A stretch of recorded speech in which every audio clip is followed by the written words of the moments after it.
তবুও চিন্তা করলো এই বাড়িতে আমার মা আর আমি ছাড়া তেসরা কেহ নাই। কিন্তু আমার মাকে লক্ষ্য করে রাতে ঘুমায় না, রাতে নিন যায় না, বিছানে শয় না, ওই ঘরটার দিকে বারবার করে যাচ্ছে আর আসছে। তার কারণটা কি? এই কারণটা আমাকে জানা লাগবে। এই কারণ আমার মায়ের কাছ থেকে আমাকে জানা লাগবে।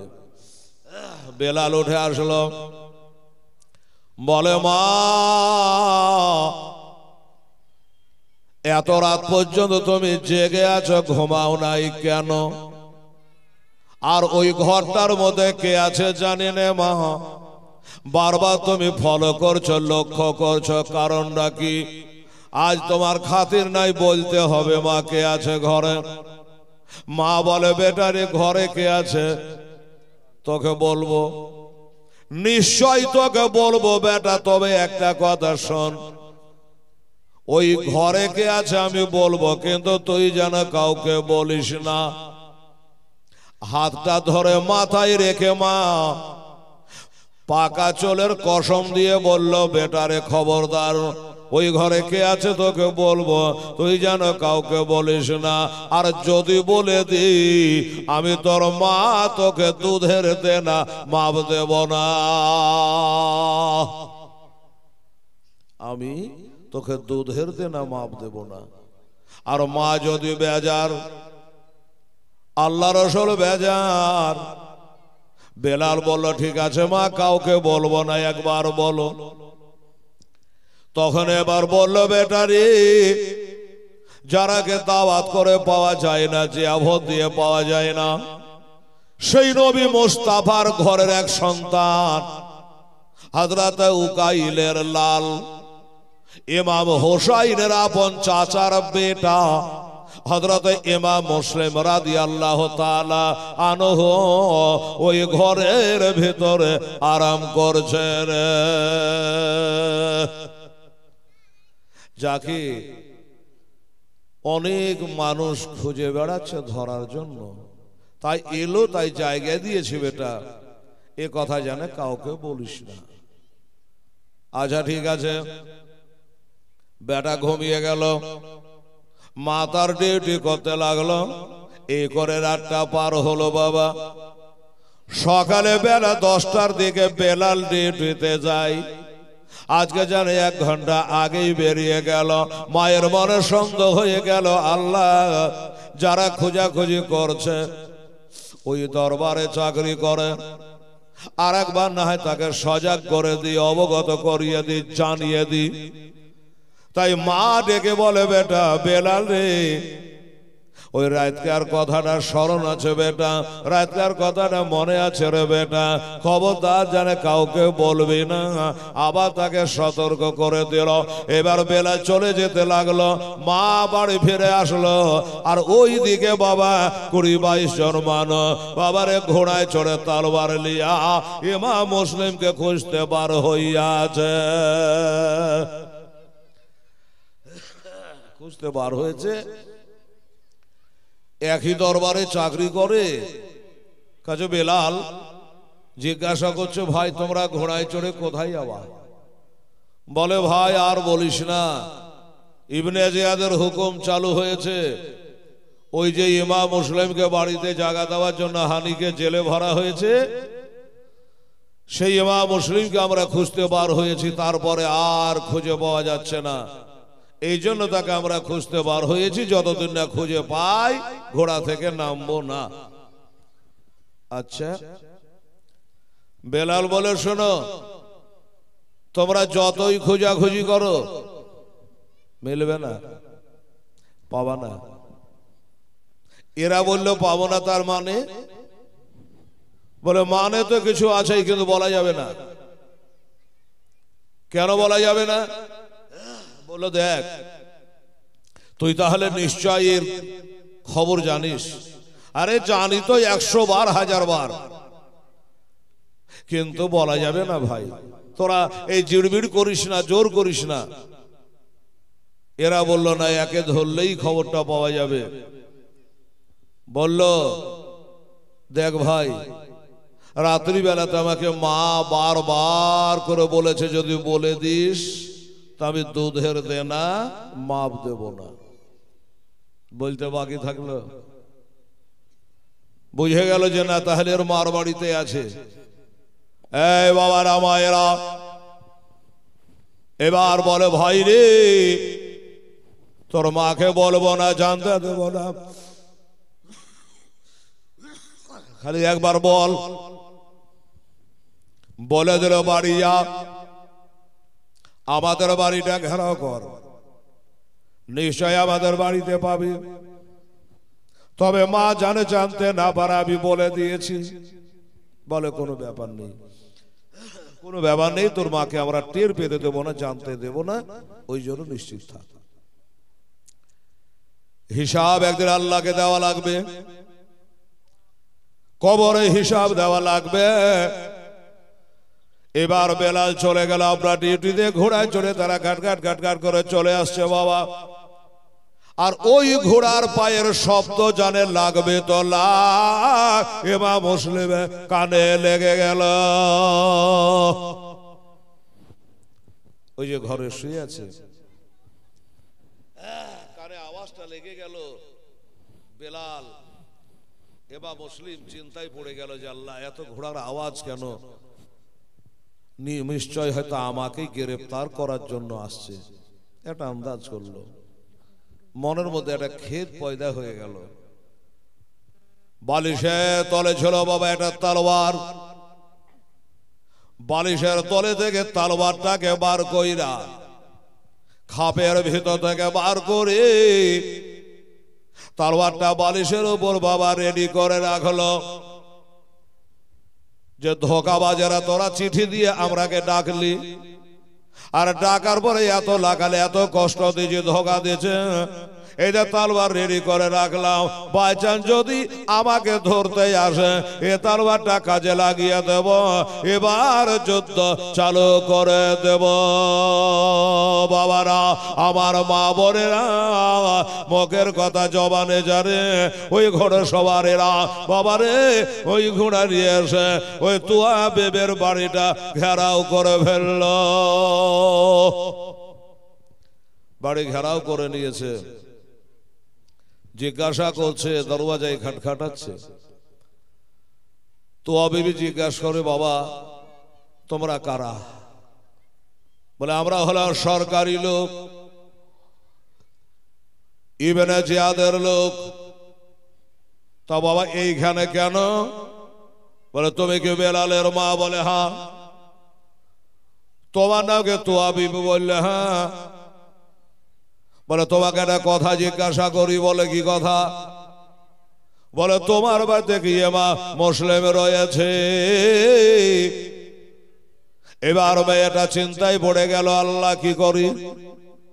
যদি বলি বাবা আছে তাহলে তো ধরিয়ে দেওয়া হবে, আর যদি বলি বাবারে আমার বাড়িতে নাই অন্যদিকে দেখা তাহলে মিথ্যা বলা হবে, আর মিথ্যা বলা হলো মহাপাপ। সমস্ত পাপের জড় হলো মিথ্যা কথা বলা। কি করি? মেয়েটা চিন্তা ভাবনা করলো যে না, একটু আগে নামাজ পড়লাম আর মিথ্যা কথা বলবো? আবার চিন্তা করে যে না, আজ মিথ্যা কথা আমার জন্য নয়। এই বিরক্ত করি না, চালিয়ে সন্ধ্যার বেলাতে খাঁচার বাজার দিয়ে দেয় এনেছে, লোক গেল আবার বেজার হয়েছে, দিতে যেয়ে দিলে না বলবির লেগে। দিন মান তো চা খেয়েছে সন্ধ্যার বেলাতে।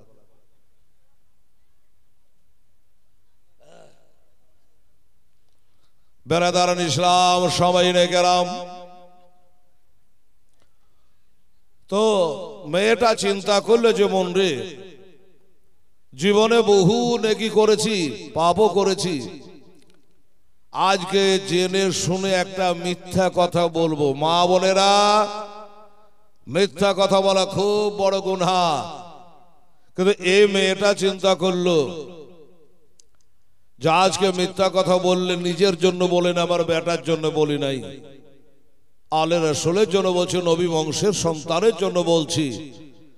এই বলাতে যদি আমাকে হাজার হাজার বছর দোজখে থাকতে হয় আমি থাকতে রাজি, কিন্তু তাই বলে আছে বলে আমি ধরিয়ে দিতে পারবো না। সুবহানাল্লাহ। আমার মা বোনেরা ভয়েরা, এবার মেয়েটা চূড়ান্ত সিদ্ধান্ত করে ফেলল যে আমি বলবো যে আমার বাড়িতে নাই। এ নাই কথাটা কেবল বাবা বলতে যাবে, আর ইমাম হোসেন পিছন থেকে বাবা ওই বালিশের কাছ থেকে তলোয়ারটা নিয়া উনি বাবা এসে পিছনে দাঁড়িয়ে গিয়া বলল, এই বেলালের বাপ, এই তুয়া বিবি, তুই সত্য কথা বল যে আমার ঘরে আছে, বলে দিই আমার ঘরে আছে। পিছনে তাকালো, বলো হুজুর আপনি কেন ধরা দিতে এলেন? কেন রে মা? বলে আমি ইরাদা করেছিলাম, নিয়াত করেছিলাম, ইচ্ছা করেছিলাম আমি বলবো আমার বাড়িতে নাই। আমার ইমাম মুসলিম বলে, মা নাই বলে তুই আমাকে বাঁচাতে পারবি না রে মা, আমার হায়াত মৌতের মালিক হলো আমার আল্লাহ রব্বুল আলামিন। তুই আমার জন্য মিথ্যা কথা বলে আমাকে বাঁচাতে পারবি না মা, সরে যা। মেয়েটা সরে গেল, আর তারা ভিতরে বাবা 20-22 জন মানব বাবা আক্রমণ করে দিল। এবার দুই তরফ থেকে তলোয়ার চলতে আরম্ভ করেছে রে বাবা।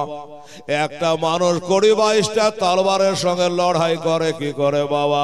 আমার শেরে খোদা মুশকিল কোষা হায়দারে কাররা ফাতেহে খাইবারের সন্তান বাবা এবার ওই তলোয়ার নিয়ে খেলা শুরু হয়ে গেল। তলোয়ার চালিয়ে যায়, চালিয়ে যায়, একটা তলোয়ারে জানে সবকে বেকার করে দিচ্ছে বাবা, থামা যায় না। এইভাবে চলতে চলতে একজন গুনহাগার পাপী একটা তলোয়ার বাবা ইমাম মুসলিমকে নিশান করে বাবা মেরে দিয়েছে। আর যেমনি মেরে দেওয়া পিছন দিকে হুজুর পিছিয়ে গেছে, কিন্তু আর একটু পিছানোর দরকার ছিল। যেমনি পিছনে গেছে আর তলোয়ারটা যেমন মারা, আর ওই তলোয়ারের আগাখানা সামনের দিকটা বিলেটের মতো একদম ধারালো ছিল বাবারে। ওই তলোয়ারটা লাগবে তো লাগ, ওপরকার ঠোঁটের উপরে লেগে গেল।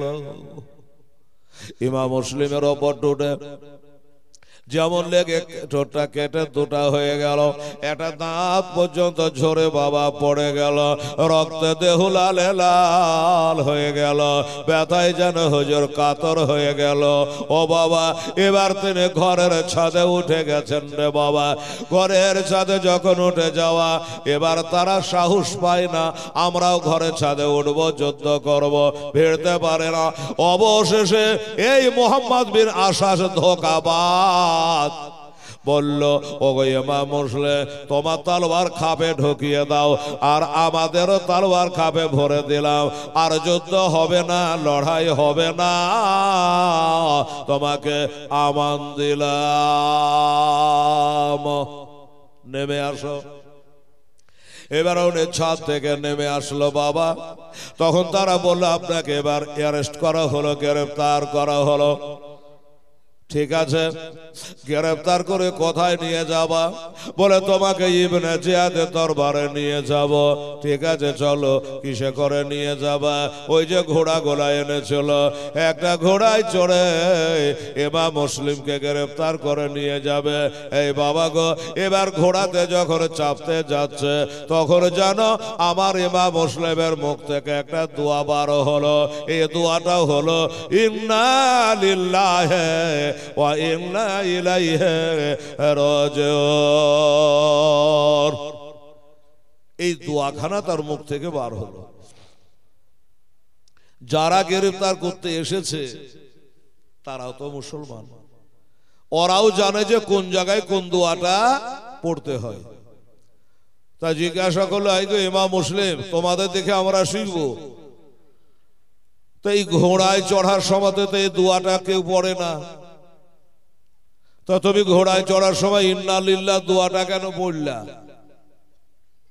এবার বসলে বলে, এই ধোঁকাবাজেরা, ওয়াদা খেলাপকারীরা, তোরা বসে আমি বসতে কিছু পারি নাই, আমি জানতে পারি না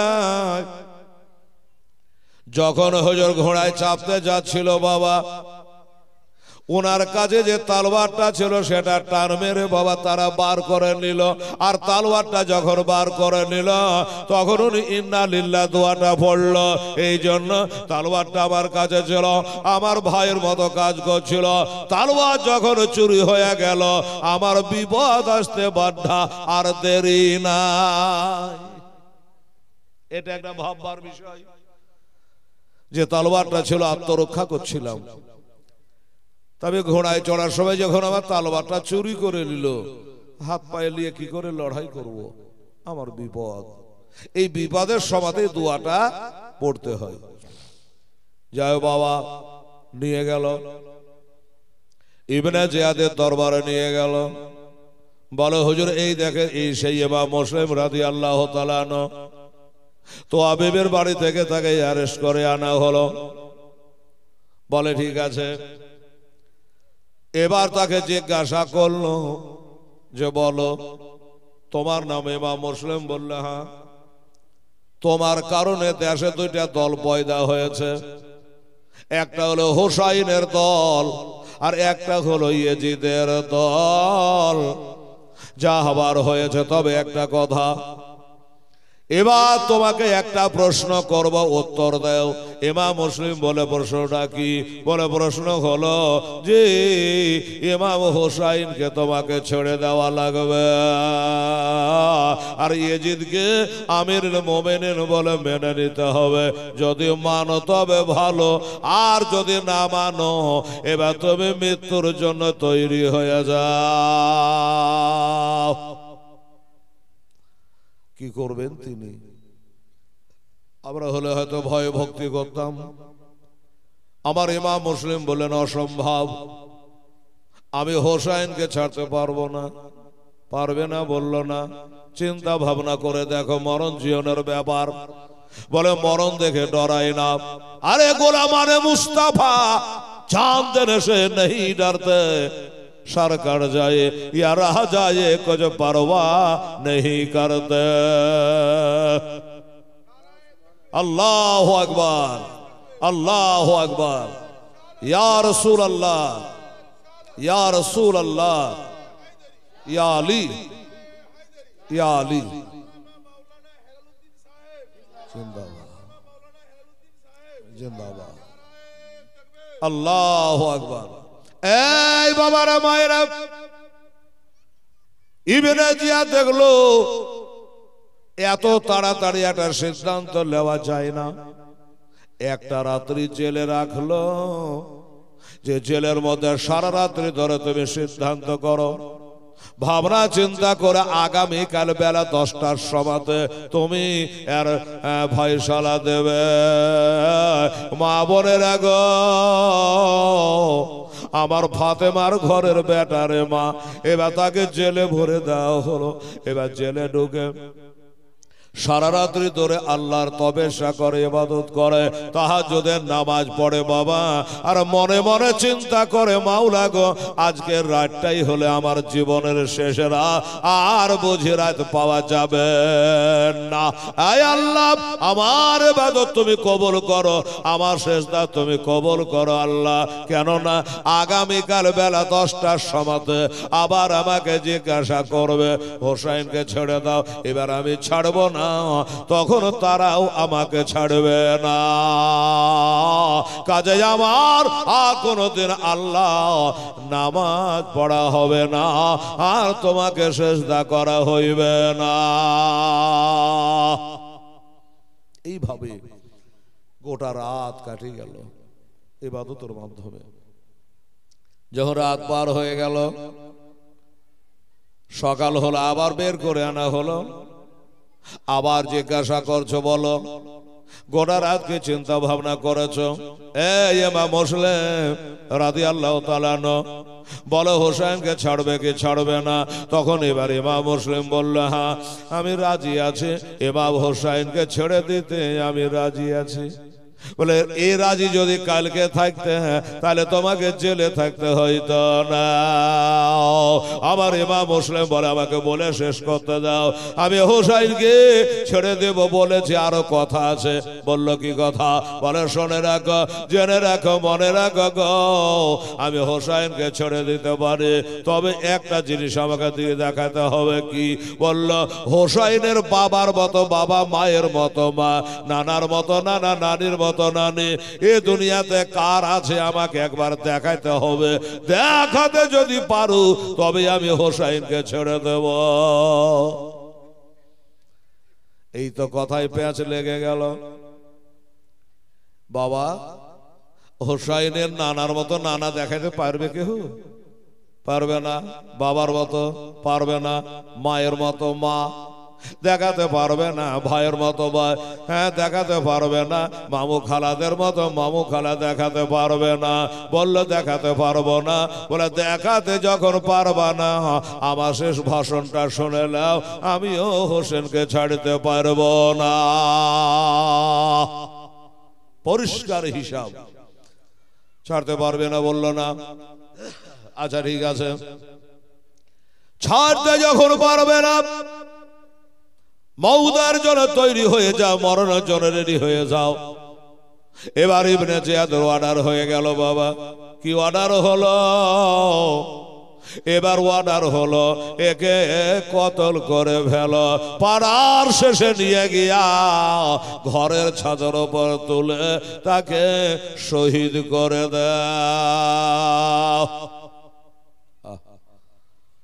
আমার ইমাম মুসলিম প্রাণের ভিক্ষা চাইনি, শহীদ করো না, জানে মেরো না, এমন কথা তিনি বলেন নাই। বাবা তবে তিনটা কথা বলেছিল। কি তিনটা কথা শুনেলেন? বলল আমাকে যখন তোমরা শহীদ করে দিবা গো, তিনটা কথা আমাকে বলার সুযোগ দাও। বলে বলে নাও। বলে এক নম্বর কথা হলো, এই দেশে আসার পরে আমার চাচাতো ভাই হোসেনকে আসার জন্য একটা আমি চিঠি লিখেছি, আসবে, মনে হয় বেরিয়ে গেছে, তোমরা একটু বারণ করে দিও উনি যেন আর না আসে। নাম্বার দুই, এই দেশে আসার পরে আমি 700 টাকা দেনা করেছিলাম, আমাকে তোমরা কতল করে দিবা, ওই দেনাদার কারা হাসরের দিনে দেনা চাইবে, তাই আমার তরফ থেকে তোমরা দেনাটা মিটাইয়া দিও গো। নাম্বার তিন, আমাকে যখন শহীদ করে দিবা, শহীদ করে দেওয়ার পরে আমার জানাজার নামাজ পড়ে আমাকে তোমরা মাটির নিচে দাফন করে দিও। এই তিনটা দাবি রাখলো। এরা উত্তর কি দিল? এরা বলে ইমাম মুসলিম শুনে নাও, তোমার দাবিগুলা সবই মেনে নিলাম, একটা দাবি আমরা মানব না। বলে কোনটা? কোন দাবিটা মানবা না?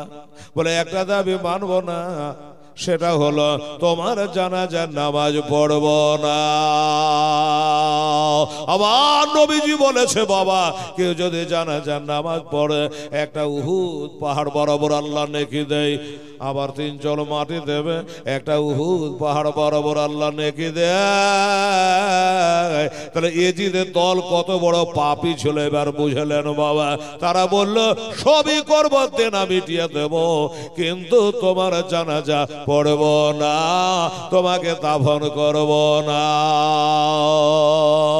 উনি বলে আমার বলা কর্তব্য আমি বললাম, এবার তোমরা যেটা ভালো হয় করো। দুটা হাতকে বেঁধে নিয়ে বাবা গো পাড়ার শেষে ঘরের ছাদে নিয়ে গেল, দোতলা ছাদের উপর তুলে ওনাকে শহীদ করবে। ইবনে জিয়াদের অর্ডার হয়ে গেছে গো, শহীদ করবে, রেডি হয়ে গেছে। আমার ইমাম মুসলিম বলল, ভাই রে, আমাকে তোমরা শহীদ করে দেবা, আমার মাথাটা তোমরা এক তালবারের নিচে নামিয়ে দেবা। দাও, আমি প্রাণের ভিক্ষা চাইব না, তবে একটা কথা বলবো, সেটা হলো যে আমাকে বড় পিয়াসা লেগেছে গো, এ দুনিয়া থেকে চলে যাব, একটু পানি পান করা, একটু পানি দাও না ভাই। তারা বললো, পানি দেব না, যেহেতু তুমি ইয়াজিদকে মানো না, পানি দেব না। আর একজন বলে, দেখ রে, এখানে ইয়াজিদ নাই, ইবনে জিয়াদ নাই, আমরাই আছি, একটা তালবারের বেশি দুটা লাগবে না, এখনই মানুষটার মাথাটা নিচে নেমে যাবে। পানি তো চেয়েছে, আর তো কিছু খেতে চায়নি, যেতে চায়নি, একটু না হয় পানি দিয়ে দে বাবা। দয়া হলো, একটা লোটা পানি নিয়ে এসে তার হাতটার বাঁধন খুলে দিয়া পানি দিল। পানির লোটাটা নিয়ে মুখের কাছে নিয়ে যাচ্ছে বাবা, পানির লোটাটা মুখের কাছে নিয়ে যাচ্ছে গো। আওয়াজ হলে, বা মুসলিম রে, পানি তোমার হাতে থাকলেও এ দুনিয়ার পানি তোমার কপাল থেকে আমি আল্লাহ তুলে নিয়েছি। এটাও একটা ভাববার বিষয়। পানি রে বাবা, পানি, পানির লোটাটা মুখে লাগিয়েছে। এবার ওই যে তোর বাড়িতে ঠোঁটটা কেটে গিয়েছিল, শুনলেন বাবা, ওই কাটা ঠোঁটটা পানিতে বাবা যেমন ঠেকে যাওয়া, অমনি জানে জ্বলন শুরু হয়ে গেল, আর বন্ধ রক্ত চালু হয়ে গেল। এরা দাঁত মোবারক জানে খুলে বর্তনে পড়ে গেল। ও বাবা, পানির কালার জানে লালে লাল হয়ে গেল। আর তারা নবী ঘরের সন্তান, তারা কে ফতোয়া কম জানত। বাবারা চিন্তা করলো, এই পানির কালার নষ্ট হয়ে গেছে, রক্তের আকার ধারণ করেছে, এই পানি পান করা জায়েজ হইবে না, এই পানি আর পান করা যাবে না, রক্তের মতো হয়ে গেছে। পানির লোটা ফিরিয়ে দিল, ভাই নাও, এ দুনিয়ার পানি আমার কপালে নাই, মুখে থেকেও পানি পান করা গেল না। পানির লোটা ফেরত দিয়ে দিল, আর পানি পান করা হলো না। মদিনা, ওই মদিনার দিকে মুখ করে একটু দোয়া করে নিল বাবা। দোয়া করে আমার ইমাম মুসলিম রাদিয়াল্লাহু তাআলা আনহুকে ওই জাল্লাদের এক ঘরের চাঁদ তুলে বাবারে এসা জোরে তালবার মারল রে মা, একই তালবারে এই মাথাটা কেটে জানে গুম করে ছাদের উপরে পড়ে গেল। মাথাটা ছাদের উপর পড়ে গেল, রক্তের বন্যা যেন বইতে লাগলো। ছাদের ডেম দিয়া গলা কাটা রক্ত গোলা বৃষ্টির পানি যেমন পড়ে ওই রকম বাবা পড়তে আরম্ভ করলো। ও বাবা গো, ও মায়েরা, এবার ওই লাশটা ধড়পড় ধড়পড় করে, কিন্তু তাদের দিলে দয়া হলো না রে বাবা। ওই লাশটাকে তুলে ছাদ থেকে তারা নিচে ফেলাইয়া দিল। ছাদ থেকে নিচে ফেলাইয়া দিল। একবার বলো, ইন্না লিল্লাহি ওয়া ইন্না ইলাইহি রাজিউন। এইভাবে তারা জানাজা পড়ল না, তারা একটু দোয়া করলো না, তারা কবরের ব্যবস্থা করলো না। এইভাবে ছাদ থেকে ফেলাইয়া টুকরা টুকরা করে দিয়েছে বাবা। এত বড় পাপের দল ছিল বাবা ইয়াজিদের দলেরা। এমনি করে ইমাম মুসলিম রাদিয়াল্লাহু তাআলা আনহু শহীদ হয়ে গেল। আমার মুসলমানেরা, এই আমার ভাইয়েরা বোনেরা, আমার খাতুনে জান্নাত মা ফাতেমা তুজারা রাদিয়াল্লাহু তাআলা আনহা মদিনা শরীফে দরবার করে কাঁদছে রে বাবা, যে আমার লালের জন্য একটু কেউ দোয়া করলো না। আমার মা বোনেরা গো, যত কথা বাড়বে ততই দুঃখের বয়ানটা চলে আসছে রে বাবা। এবার ওই দুঃখের বয়ান, ছোট ছোট বাচ্চাদের বয়ান এবার আপনাদের সামনে তোরা ধরো টাইমের মধ্যে বাবা। তবে বাবা রে, একটা কথা বলবো বাবা, আমার শেরে খোদা আলে মর্তজা রাদিয়াল্লাহু তাআলা আনহু হযরত উকাইলে হযরত জাফরে চোখের পানিগুলো একটু মোছানো যায় না। ও মুসলমানেরা, আমার মা বোনেরা, আমার ফাতেমার চোখের পানি একটু মোছানো যায় না রে বাবা। ও বাবারা, এই মাহফিলের ভিতরে 5টা খোদার বান্দাকে বলবো, আমার ইমাম মুসলিম রাদিয়াল্লাহু তাআলা আনহুর ওয়াজ আর এবছর হবে না, এবারে শেষ হয়ে গেল, পরেরটা আপনাদের সামনে তুলে ধরবো। ও বাবা, আমার মায়েরা, আজকের দিনে যদি পারেন 500 করে টাকা নবীর মাদ্রাসার জন্য, বাপ মার জন্য 5টা ব্যক্তি যদি পারে আপনারা দান করবেন। আমার ইমাম মুসলিমের ওয়াস্তা দিয়া আল্লাহর কাছে একটা দোয়া করব। এখানে যারা বসে আছেন আমার ভাই জানেরা, আব্বা জানেরা, আমার যুবকেরা রে, আমার মা খালা বোনেরা, এই কমিটির ভাইয়েরা, কেউ যদি দেয় একবার দেখেন দেখি 500 টাকা আমার ইমাম মুসলিমের নামে দেবে, আর আপনার বাপ মার জন্য দোয়া হয়ে যাবে। ইসলামকে বাঁচাবার জন্য তারা নিজের জীবনটা দিয়েছে, আমার হোসাইনকে বাবা ছাড়ে নাই। আছে বাবা কোন আল্লাহর একটা বান্দা, কোন যুবক আছে বাবু 500 টাকা আল্লাহর রাহে নবীর ঘরের জন্য আর ইমাম মুসলিমের মহব্বতে যদি কেউ একজন ব্যক্তি পারেন, একটু উঠে আসে বলেন যে হেলাল রে, আমি 500 টাকা আমার মরা বাপকে, মায়ের নামে বা দাদার নামে, ছেলের নামে আমি দিলাম নবীর মাদ্রাসায়, একটু মুসাফিরি অবস্থায় হাত তোলে আল্লাহর কাছে একটু দোয়া করে দেন। আমি দোয়া করে দেবো আপনাদের জন্য ভরা মাহফিলে। আর আমার মা বন্ধুকে কালকে বলেছিলাম যদি কেউ এনে থাকেন তাহলে একটু মেহরবানি করে আপনি দেবেন। আর যদি হঠাৎ করে বলেন যে হঠাৎ বললেন আমি তো আনিনি মৌলানা, কালকে দিয়ে দেবো, আপনি কালকেও দিতে পারে। আমি 5 জন ব্যক্তির আবেদন করেছি, যদি পারে উঠে আসেন, একটু দোয়া করি। বেরাদার ইসলাম, সামনে কেরাম, আমার ভাইরা, আমার দোস্তরা, বুজুর্গরা, একটু তাড়াতাড়ি করতে হবে, সবাই নষ্ট করতে হবে চাই না, কারণ এখনো আগে 2টো রাত্রি বাকি আছে, তারপরে জালসা আছে, পীর সাহেবগণ আসবেন, বড় বড় বক্তারা আসবে, জালসাও আপনাদেরকে শোনা লাগবে। হ্যাঁ, গোলাম রব্বানি, বাহ, আমার বাবার নাম গো, গোলাম রব্বানি। উনি বলে যে আমি 200 দিলাম, আরো 300 দিয়ে আমি একজন হলাম, 500 টাকা দেব।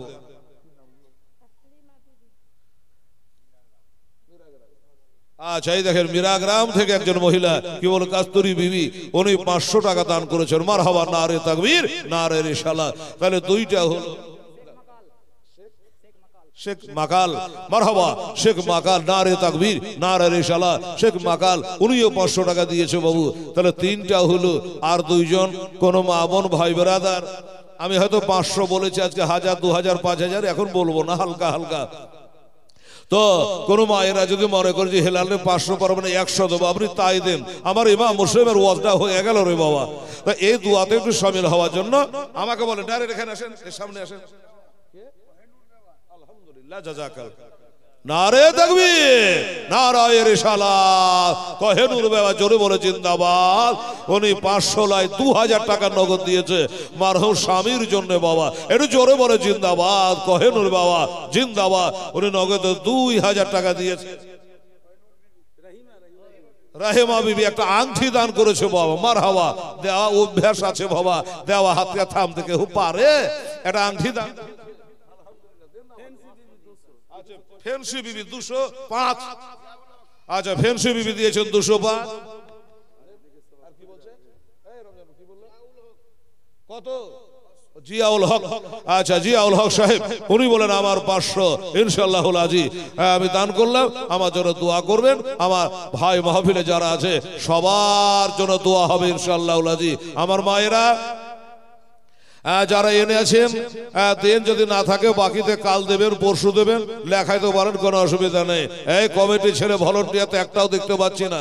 হ্যাঁ, 2-1টা ছাড়া। একটু আমার মা বোনদের কাছে যাও বাবু, 100, 200, 500 যে যা পারবে এখানে দেবে, আর একটু দোয়াতে শামিল হয়ে যাবে ইনশাআল্লাহুল আজি। কালকে বলেছিলাম এখান থেকে চালু হয়ে যাবে।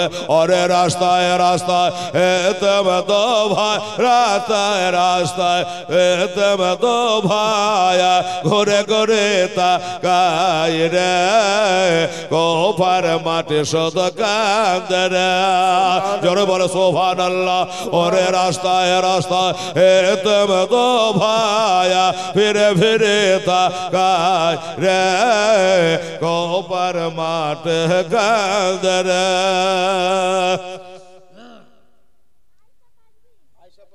আয়েশা পারভিন 100 টাকা দান করেছেন, আল্লাহ তাআলা তুমি কবুল করো। মা বোনেরা এই বাচ্চা বাচ্চার হাত দিয়ে এমনি করে পাঠিয়ে দেন, দোয়া হয়ে যাবে ইনশাআল্লাহ। রাত বহাল সকাল হল, রাত বহাল সকাল হল, কোভার বাজা দেখতে পায় দুই ভাইতে কথা বলে, হায় আল্লাহ আর কোথায় যায়, হায় আল্লাহ আর কোথায় যায়। তাই ধীরে ধীরে তারা নদের তীরে, ধীরে ধীরে নদের তীরে গাছের তলাতে লোকায় রে কোফার মাঠে কাঁদে রে।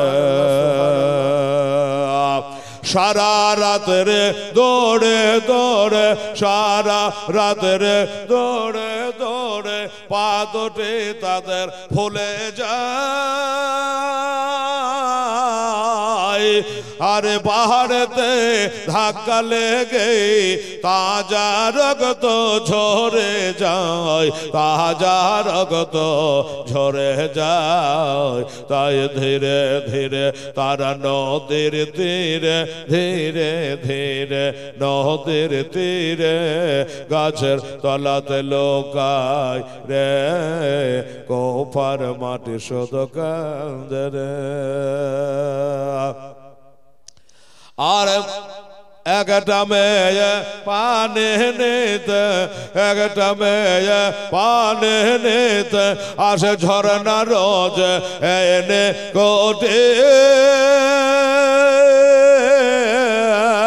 হঠাৎ করে দহিলাল দেখে বোঝাইলেন তাহাদে, বোঝাইলেন তাহাদে তোদের এমন জায়গা নিয়ে যাবো, মন জায়গা নিয়ে যাব, ভয় নাই কষে থাই রে কোফার মাটি কাঁদে রে।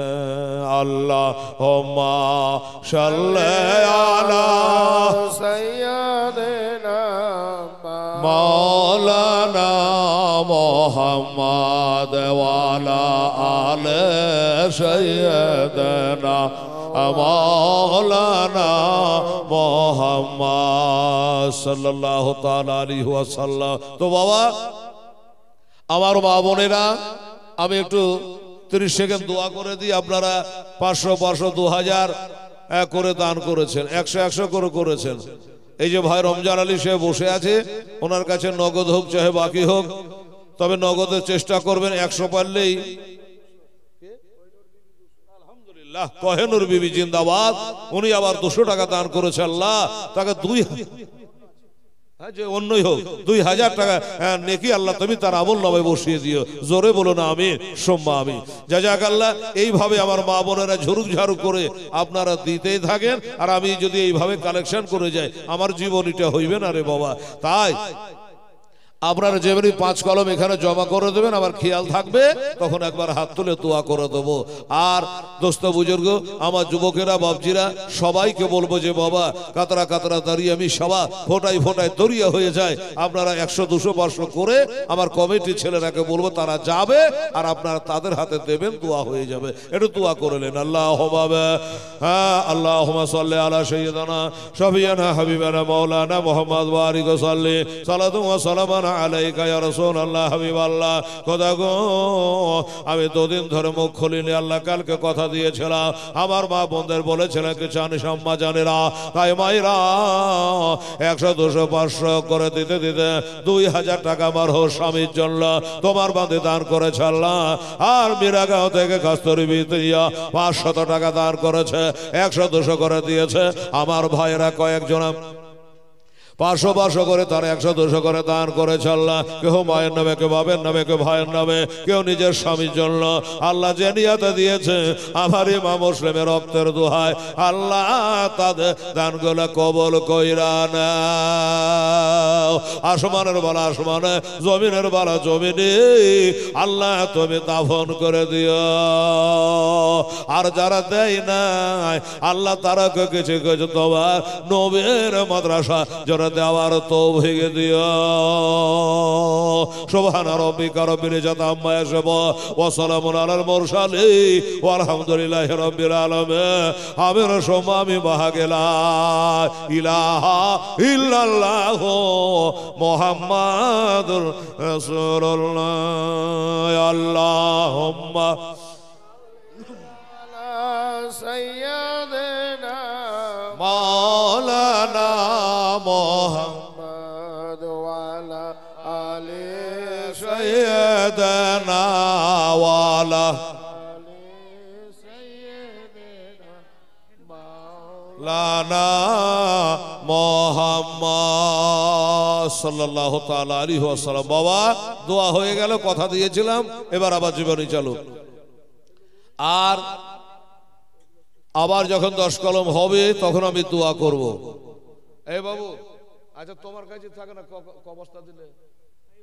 1 বস্তা বাকি, হ্যাঁ 2টো 500 করে বাকি আছে, থাক।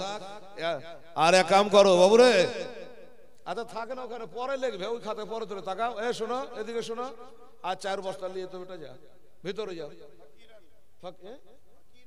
ফকিরান উনি, আচ্ছা মুখে গোমা আছে, তিনি 200 টাকা দান করেছে। রব্বি ইসলাহ আলি সদরি ওয়ায়াসসির লি আমরি ওয়াহলুল উকদাতাম মিন লিসানি ইয়াফকাহু কাওলি। উনি 200 টাকা দান করেছেন, আল্লাহ তাআলা কবুল করে। আমার ভাইরা বাবারা, হ্যাঁ এ মায়েরা, 1 বস্তা সিমেন্ট একজনা দিয়েছেন, আমি শুনলাম, দোয়াটা করিনি রে মা। আর একটা করে 4টা সিমেন্টের বস্তা দে তোমা। এই ছেলেটা কই? ভিতরে ঢুকো, ভিতরে ঢুকো। আশিক না হলে হয়, ফাঁসেক দিয়ে কাম হয়, আশেক দিয়েই হবে। ভিতরে ঢুকে একটা করে 4টা সিমেন্টের বস্তা লিখতো বাবু। 5টা হলে আমার কাছে আসবার, নাম বলবে, একটা দোয়া করে দেবো। এই বাবারা শোনো, আমার মা বোনেরা শোনো, এবারে কোন ঘটনাটা হবে রে বাবা? আহা, এবার একটা ছোট ঘটনা আছে বাবা। কি ঘটনা শোনেলে? ওই যে বদরে হযরত হানি রাদিয়াল্লাহু তাআলা আনহুকে জেলে ভরা হয়েছে, আর বলেছিল তোমার তালাক খুলবে না, ইমাম মুসলিমকে যতক্ষণ শহীদ করতে না পারে তোমার তালাক খুলবে না। এই কথা বলে ভরা ছিল, মনে আছে তো? এবার গিয়ে তালা খুললো, তালাতে চাবি দিয়েছে রে বাবা। আর যেমন চাবি দেওয়া, হযরতে হানি জানে চোর চিৎকার করে বলছে, ইন্না লিল্লাহি ওয়া ইন্না ইলাইহি রাজিউন।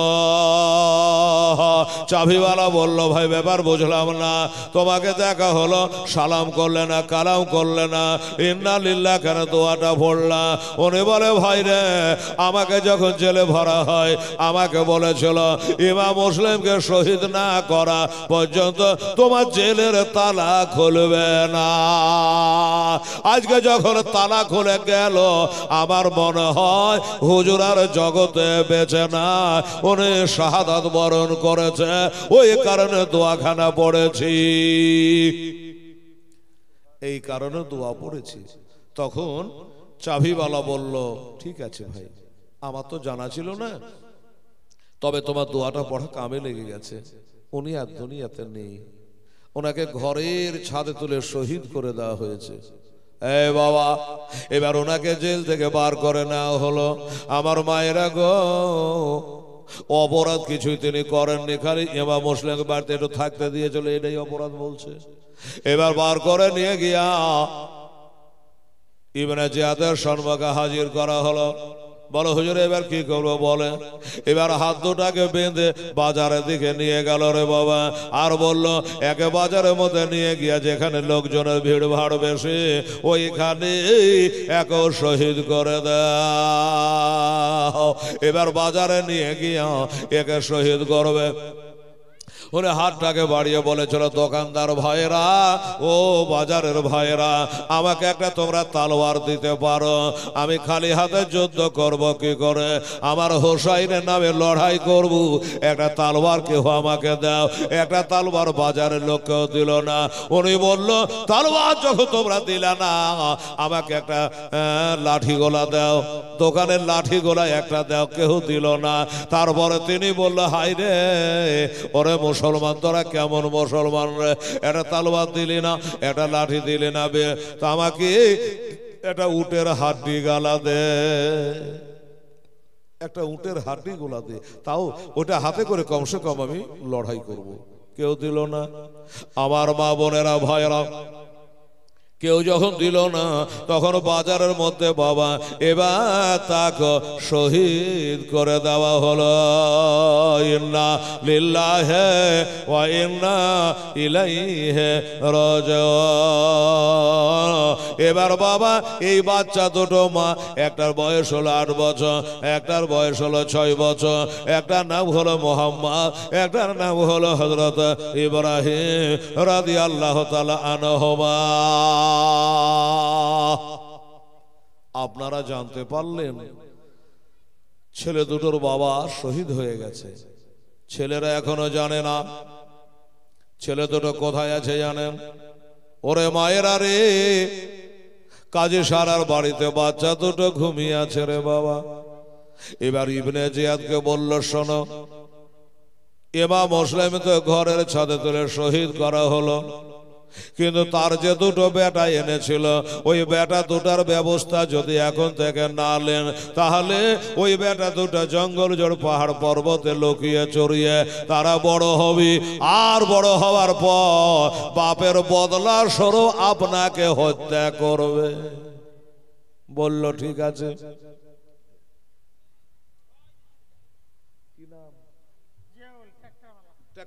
জিয়াউল, সুবহানাল্লাহ, ট্রাক্টরওয়ালা। আরে বাবা, এখানে আসিয়া 500 টাকা দিল খোদাকে ভাবিয়া, আর দোয়া করি খোদা জিয়াউলের তরে সঙ্গী করে দিয়ে আমার শেরে খোদার সাথে। নারে তাকবীর, নারে রিসালাত। জিয়াউল হক ট্রাক্টরওয়ালা 500 টাকা দান দিয়েছে, আল্লাহ কবুল করো, আমিন। আমার বাবারা মায়েরা, এবার কি করলো রে বাবা শোনেন। বেরাদারান ইসলাম, ওই ছেলে দুটো কোথায় আছে, কার বাড়িতে আছে, কেউ তো জানে না। ইবনে জিয়াদ আবার এলান করে দিল গোটা শহর জুড়ে যে ওই বাচ্চা দুটোকে যারা বাড়িতে লুকিয়ে রাখবে, মা বোনের শুনবেন মা ভাইরা, ওই ছেলে দুটোকে যারা বাড়িতে লুকিয়ে রাখবে, চপিয়ে রাখবে, আমি ইবনে জিয়াদ তার বাড়ি ঘর কিছু রাখব না এবং তাকেও বাঁচিয়ে রাখবো না। এই বলে বাবা এলান করে দেওয়া হলো।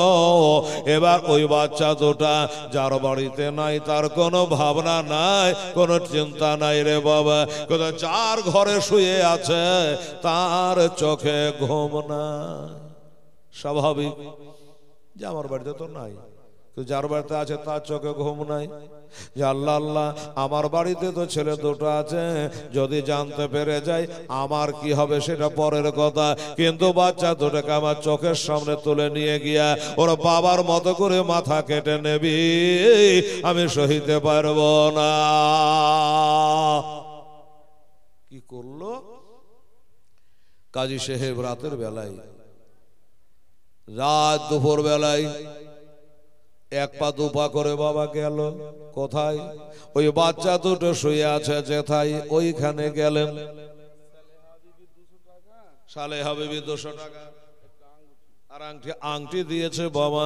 সালেহা বিবি 200 টাকাও দিয়েছে, একটা আংটি দিয়েছেন। ওগো খোদা দয়াময়, এ দয়া যে করিয়া সালেহার দানলেন কবল করিয়া। এমনি তারা 10 20 50 100 করে অবস্থা 5টা হয়েছে না 6টা? কি নাম? হেলো মমিন 1 বস্তা, শাহিদুল 1 বস্তা, কলসম 1 বস্তা, কাইফুল বিবি 1 বস্তা, আর নেজামের বই 1 বস্তা। 5 হয়ে গেল। আচ্ছা আর 5টা নিয়ে এসে যাও। সুবহানাল্লাহ। আর 5টা নিয়ে এসো, কারণ হলো এটাই যে আমার নবী 10 জন সাহাবীকে জান্নাতের সার্টিফিকেট দিয়েছে দুনিয়াতে আসার আগে মুবাশশিরা। ওই পিছন দিকে যাও, 5টা বস্তা নিয়ে এসো। আর দুজনেই, এই দুইটাই ভলান্টিয়ার, আর নাই এত বড় মুমিন টলাতে। দেখো তো, এদিকে যে একটা ছেলে পাঠাবো তার আর উপায় নাই, ওই দুইটাই জোড়ে ওইখানে ঢুকছে। আর এরা যেদিকে রাগ করে মরছে যে হেলাল আমার কাছে কাউকে পাঠায় না, 1 বস্তা দিব তো। মাত্র 2টা ভলান্টিয়ার, এত বড় জাল সাথে হয়।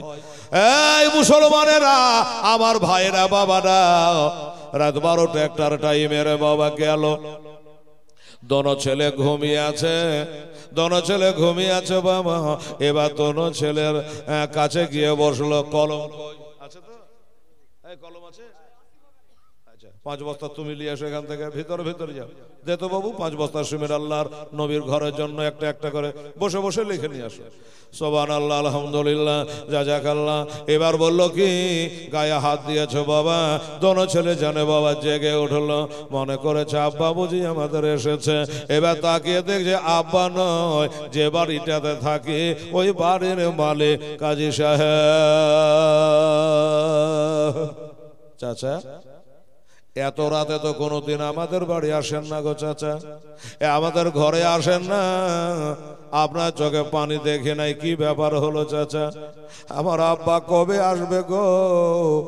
বাচ্চা কালে মাকে হারিয়ে ইতিম হয়ে গেছিলাম চাচা, আমার আব্বা কবে আসবে বলে। বললো বাবারে, তোর আব্বা আর কোনোদিন আসবে না, আর কোনদিন তোরে আব্বাই আসবে না। কেন? বলল এই গাদ্দারেরা ইবনে জিয়াদের ওয়ার্ডারি তোর বাবাকে শহীদ করে দিয়েছে রে, তোর বাবাকে শহীদ করে দিয়েছে রে বাবা। পাড়ার শেষে নিয়ে গিয়া ঘরের ছাদে তুলে শহীদ করে দিয়েছে। যেমন বলা 8 বছরের ছেলেটা আব্বা গো বলে ওইখানে জানে অজ্ঞান হয়ে গেল।